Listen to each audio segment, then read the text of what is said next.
Do you remember that time in the Gospel of John that Jesus wept?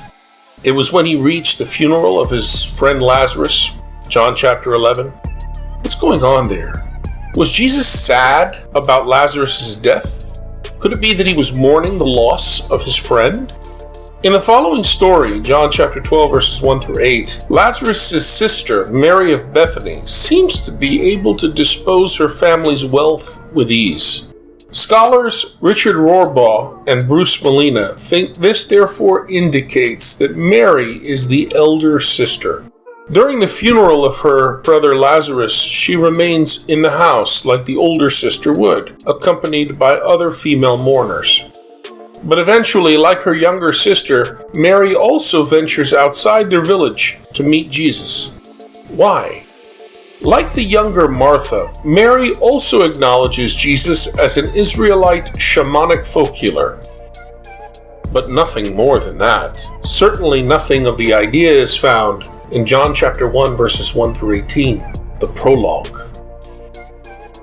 It might seem to Western eyes anyway that Mary is displeased, maybe just a little bit pissed off at Jesus the dawdler.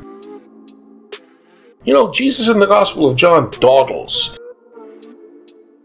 He stalls. People ask him, come help, we need your help, my brother's dying, the one you love is dying. Yeah, I'm going to wait for 2 days. So yeah, we might speculate along those lines, reasonably at least, because of Mary's public display. She was pissed off. Yeah, maybe it's culturally plausible to say she was pissed off. See how Mary drops to the ground before Jesus? This is a public outburst. This could be respectfully interpreted as cunning. Could Mary be reminding onlookers of Jesus' shameful failure to arrive on time? I have a very dear friend. His name is Hilmi Dakak. He's a Palestinian. He's quite wealthy. I've known Hilmi for 35 years. He's been in my home in Portland, Oregon. I've been in his home. I know his whole extended family. He has a daughter, Olivia, who is the same age as my son. Olivia can speak a little German, I can, and we used to have secrets when she was a little girl. So I know this family very, very well, and I've been there many, many times when Hilmi has taken my family and I out to dinner. And when he does, we always go to the very, very best restaurant. And he puts on a real spread, and he always pays the bill. Well, I was beginning to learn about honor and shame, and I learned that when somebody gives you a gift, you must give a gift in return. So I got the idea I should invite Hilmi to dinner. So I walked into his office one day, and there were a variety of other people there, and I said, Hilmi, I would like to take you and your family to the American Colony Hotel in Jerusalem. Some of you know it. And this dinner is on me. Hilmi angrily turned on his heel and walked out of the room and slammed the door. And I looked at Olivia and I said, oh my gosh, what did I do? And she said, Dick, stop and think. He's older than you are. If you go out to that restaurant, he knows everybody there. He knows the managers, the waiters, the cooks. He knows all the patrons, and they all know him. He is not about to be seen in public with you paying his bill. That would shame him in front of everybody he knows, and in no time at all, it would be all over the community. So I said, well, gosh, what do I do now? She said, he's going to show up at your house tomorrow morning at 9 o'clock and invite you to dinner, and if you don't go, this friendship's over. Sure enough, next morning, there comes Hilmi. He invites me to dinner, and everything's cool. Women to this day are the intelligentsia of Middle Eastern villages. However, whenever a Western exegete, say like a Francis Maloney or a N.T. Wright, comment on the emotional reaction of Jesus here, Jesus wept, Jesus was disturbed, or any other biblical character's emotions, please take these comments with a grain of salt. Unfortunately, Western readers, even brilliant learned scholars like these two, are infected by spurious familiarity and the fallacy of immaculate perception. N.T. Wright has immaculate perception very bad. Look how he says, there can be no doubt. Look at that overconfidence when he talks about Jesus weeping. There can be no doubt.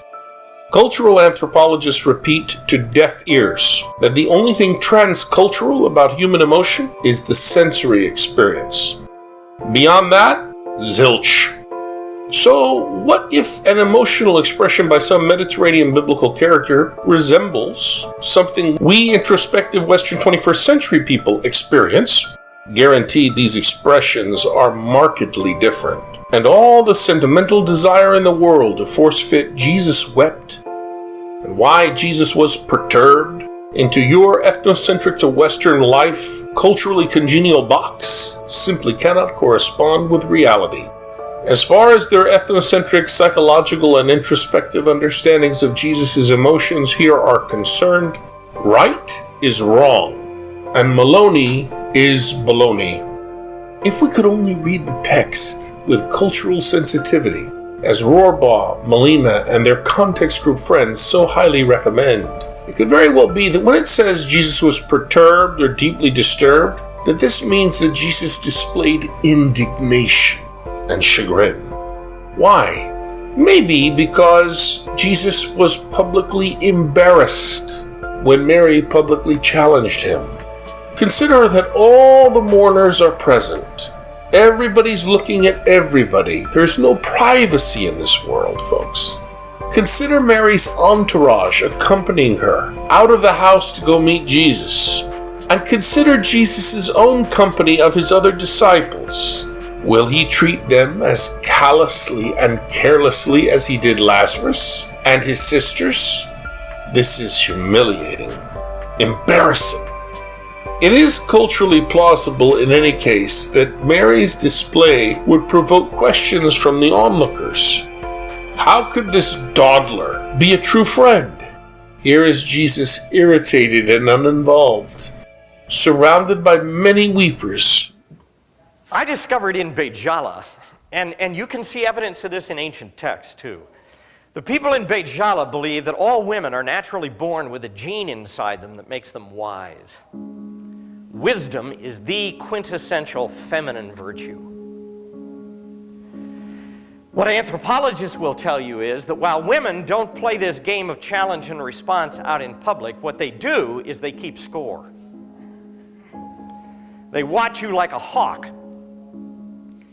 Because if you mess it up in public, not only do you lose honor, every member of your extended family loses honor. And believe me, the whole village will know in a short time. So what they will do, when you get home, you will catch hell. They won't correct you in public, but they will when you get home. I've experienced this, believe me. In fact, Olivia thinks I'm extraordinarily stupid. I mean, anybody raised in a Western culture is not going to know how to play the subtleties of this game very well. She is constantly trying to explain it to me. Actually, because children in a traditional village live entirely in the women's quarters, the women and the sisters and the mothers teach little boys how to do this. And they will correct them. And they'll even correct the old man when he gets home if he does it incorrectly. So, women play what anthropologists call the shame role. Do not assume that is negative. What it means is they have a finely tuned sense of shame. They know exactly what to do and how to do it. And hence they become the mentor. When the wisdom of God is being talked about in the book of Proverbs, what gender is being used? The wisdom of God is personified as a woman. In the famous Gilgamesh epic, when Gilgamesh seeks wisdom before he goes on his great journey in search of immortality, who does he go ask? His mother.